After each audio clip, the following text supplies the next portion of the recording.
नमस्कार मित्रांनो, मी Deepak Hazare, BMS second year student in government Ayurvedic college Baramati.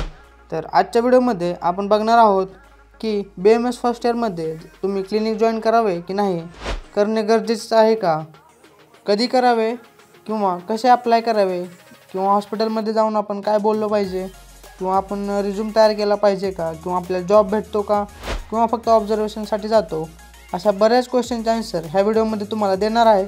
तर व्हिडिओ तुम्ही लास्टपर्यंत बघा, नक्कीच तुम्हाला काय तर नवीन इन्फॉर्मेशन आणि गरजेची माहिती भेटून जाईल।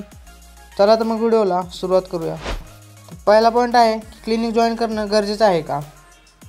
तर तुम्हाला सांगू इच्छितो की BMS फर्स्ट इयरमध्ये एवढं काय गरजेचं नाही आहे तुम्हाला क्लिनिक जॉईन करणं। कारण मी असं का म्हणतो, तर आपल्याला एक बेसिक नॉलेज नसतं।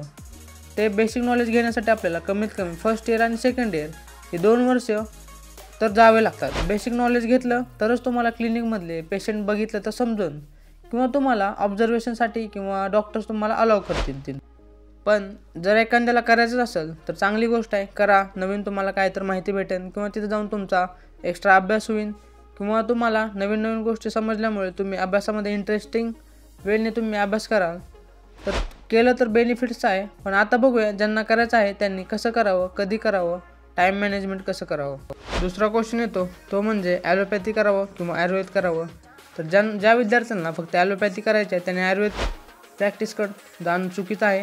त्यांनी ॲलोपॅथी प्रॅक्टिसकडे जावं, किंवा मिक्स जरी केलं तर जे वैद्य किंवा जे डॉक्टर आयुर्वेदिक प्लस ॲलोपॅथी करतात ते तुम्हाला सगळ्यात जास्त बेनिफिशियल राहील। कारण आता तुमचं फिक्स नसतं की ॲलोपॅथी करावं की आयुर्वेद करावं, त्यामुळे तुम्ही जे वैद्य किंवा जे डॉक्टर मिक्स प्रॅक्टिस करतात त्यांच्याकडे जाणं तुम्हाला जास्त बेनिफिशियल राहील, किंवा जे आयुर्वेदिक करतात सगळे त्यांच्याकडे जाणं पण तुम्हाला जास्त बेनिफिट राहील। आता क्लिनिक जॉईनिंगसाठी कसं अप्लाय करावं सांगतो, तर माझा एक्सपिरियन्स सांगतो। आम्ही कसं अप्लाय केलं तर आम्ही फक्त हॉस्पिटलला गेलतो, म्हणजे क्लिनिकला गेलतो, सरांशी बोललो, 5-10 मिनटं त्यांना आमचा इंट्रो दिला, आमचं मोटिव्ह सांगितलं, त्यांना सगळं सांगितल्यानंतर सर बोलले की तुम्हाला आम्ही आत्ताच जॉईन करू शकत नाही, की तुम्ही आता जॉईन करू शकत नाहीत, कमीत कमी तुम्हाला बेसिक नॉलेज तर आलं पाहिजे। पण आम्ही थोडी त्यांना रिक्वेस्ट केली आणि त्यांनी फक्त आम्हाला 6 ते 8 संध्याकाळी 2 तास परमिशन दिली ऑब्झर्वेशनसाठी येण्याची। तर लक्षात घ्यायची गोष्ट अशी आहे, तुम्हाला फर्स्ट इयर, सेकंड इयर आणि थर्ड इयरमध्ये कोणी जॉबसाठी घेणार नाही आहे तुम्हाला असं ऑफिशियली। तुम्हाला ऑब्झर्वेशन म्हणूनच तिथं जाऊन काम करावं लागेल, किंवा आपापलं नॉलेज गेन करण्यासाठी तिथं जाऊन तुम्हाला टाईम द्यावा लागणार आहे। आता सगळ्यात महत्त्वाचा पॉईंट येतो तो म्हणजे टाईम मॅनेजमेंट कसं कराल। आपलं कॉलेज सकाळी 10 ते संध्याकाळी 5 मागं म्हणल्यासारखं टाईम आहे, तर तुम्हाला टाईम कसा भेटेल, तर संध्याकाळचा वेळ तुमच्यासाठी आहे। पण तुम्ही जर स्वतःला थोडं पुश केलं तर संध्याकाळचे 1-2 तास तरी तुम्ही क्लिनिकसाठी काढू शकता।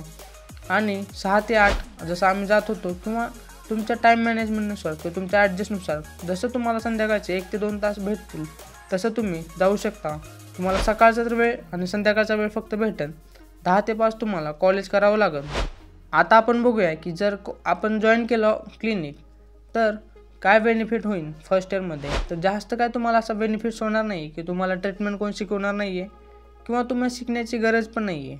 तर तुम्हाला फक्त डायग्नोसिसपर्यंत तुम्हाला माहीत होईल, हा एक बेनिफिट्स तुमचा चांगला होईल की तुम्हाला कमीत कमी डायग्नोसिस कसं करायचं, किंवा क्वेश्चन्स कसे विचारायचे, हिस्ट्री कशी घ्यायची पेशंटची, पेशंटसोबत कम्युनिकेशन कसं करायचं, ह्या बारक्या गोष्टी किंवा ह्या महत्त्वाच्या गोष्टी तुम्हाला शिकण्यासाठी भेटतील। आणि हा सगळ्यात मोठा बेनिफिट तुम्हाला क्लिनिक जॉईन केल्यानंतर होईल। तर जॉईन करायचं असेल चांगली गोष्ट आहे, जॉईन करा। आणि आजच्यासाठी एवढंच।